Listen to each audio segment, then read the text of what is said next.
সে সারা দিন। রামু ছিল একজন কৃষক। সে সারা দিনেও জমিতে কাজ করত সে। তার জমি বেশি ছিল না, কিন্তু সে প্রতিদিন সকাল থেকে রাত পর্যন্ত পরিশ্রম করত। একবার এলাকায় ভীষণ খরা পড়ে। অনেকেই তখন জমিতে কাজ করা ছেড়ে দেয়, কিন্তু রামু হাল ছাড়েনি। সে কুয়া থেকে পানি তুলে জমিতে দিত। লোকজন হাসাহাসি করত, এত কষ্ট করে লাভ কি হবে, কোনো ফসল পাবি না। কিন্তু রামু থামেনি।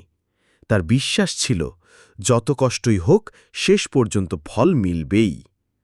অবশেষে একদিন তার জমিতে প্রচুর ফসল হল। গ্রামের সবাই অবাক হয়ে গেল। যেদিন রামুর জমিতে সোনালি ধান পেকে উঠল, তখন যারা আগে হাসত তাদের মন খারাপ হয়ে গেল। আর রামু প্রমাণ করল, পরিশ্রম ও ধৈর্য থাকলে অসম্ভবও সম্ভব হয়ে যায়।